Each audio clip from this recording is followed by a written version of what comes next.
Sasa baa zote mwisho iwe saa 4 usiku. Halafu hali tunaendelea kufanya assessment, tutakapoona tumejiridhisha na wenyewe tutawarudishia muda wao ule ule wa saa 6 ya usiku. Kwa hiyo tumechukua hivyo kwa sababu maeneo ya baa ni maeneo ambayo watu wakishapata vile vinywaji wanaweza kuanzisha vurugu za hapa na pale, kwa hiyo watu wakatumia fursa hiyo ya magenge. Lakini ikiwa mapema saa 4 tunaweza kupiga hewa simu, tukaenda tukawarescue, tukafanya hivi. Hatutaki mtu kulikuwa na amri ile inayotaka watu wasitembee usiku.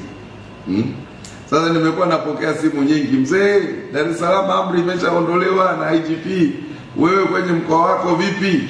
Mimi nasema Inspector General ndio anayetoa amri, maana hata mimi sina mamlaka ya kusema watu mwisho saa 12. Ni lazima nimpigie yeye nimwambie bana, mkoa huu sasa hali ni mbaya, naomba utoe amri pia mkoa huu kiusalama watu watembee saa 12. Kwa hiyo mimi kama ninatoa maamuzi ya namna ile, yanakuwa ni kuwashauri wananchi kwamba kulingana na mimi ninavyoona kama mwenyekiti wa usalama hali si shwari, na washauri. Ndio maana statement zangu zote nilisema na washauri ifika saa 12 kama huna jambo urudi wapi.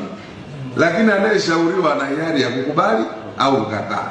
Ila amri ikisema amri mwisho saa 12 hakuna hiari. Kwa hiyo mkoa huu hatukuweka katazo la baada saa 12.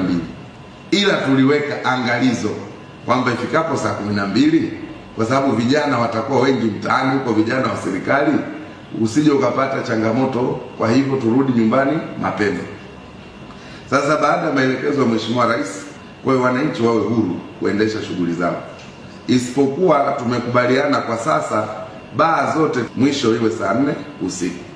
Halafu hali tunaendelea kufanya assessment, tutakapoona tumejiridhisha na wenyewe tutawarudishia muda wao ule ule wa saa 6 ya usiku. Kwa hiyo tumechukua hivyo kwa sababu maeneo ya baa ni maeneo ambayo watu wakishapata vile vinywaji wanaweza kuanzisha vurugu za hapa na pale, kwa hiyo watu wakatumia fursa hiyo ya magenge. Lakini ikiwa mapema saa 4 tunaweza kupiga hewa simu, tukaenda tukawarescue, tukafanya hivi. Hatutaki mtu apoteze maisha. Kwa hiyo hilo ndilo ambalo linaendelea. Kwa hiyo wananchi wa mkoa wa Mwanza